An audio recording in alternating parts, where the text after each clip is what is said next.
പശ്ചിമബംഗാളിൽ ഹിന്ദുക്കൾക്കെതിരെ നടക്കുന്ന വംശീയ ഹത്യയിൽ പ്രതിഷേധം ശക്തമാകുന്നു. സ്ത്രീകൾക്കെതിരെ മുർഷിദാബാദിൽ നടന്ന അക്രമങ്ങളിൽ ദേശീയ വനിതാ കമ്മീഷൻ കേസെടുത്തു. ഹിന്ദുക്കൾക്ക് നേരെ നടന്ന അക്രമത്തിൽ പ്രതിഷേധിച്ച് ബിജെപിയുടെ നേതൃത്വത്തിൽ പശ്ചിമബംഗാളിൽ ഹിന്ദു രക്തസാക്ഷി ദിനവും ആചരിച്ചു.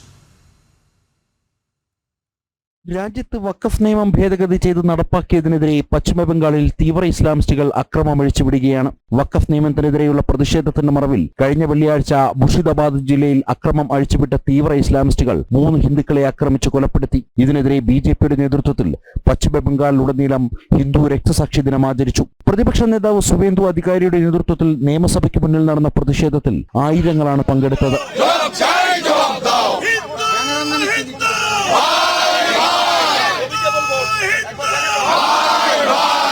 Pre-planned by the TMC and Mamata Banerjee. Because Mothawadi, Farakka, Samsarganj, TMC lost. ये 26 का चुनाव को देखते हुए जो 3 सीट उनका लॉस हुआ था उसको रिपेयरिंग करने के लिए भड़काने का काम किया. 11 तारीख को BSF आया था, नहीं तो पुलिस साटर के अंदर घुस गया था.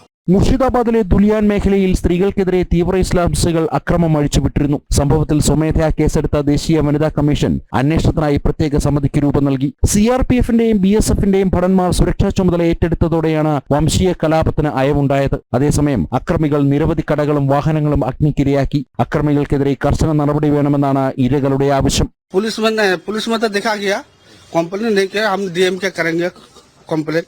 क्या चाहते हैं जो सुस्त हुआ, जो बाजार आबार खोला है, आबार शुरुआत जो व्यवसाय अभी करता है. सरकार से क्या कहना चाहेंगे? सरकार के चाहेंगे जो कुछ मदद करिए, जो हम अब दूसरा खड़ा होंगे.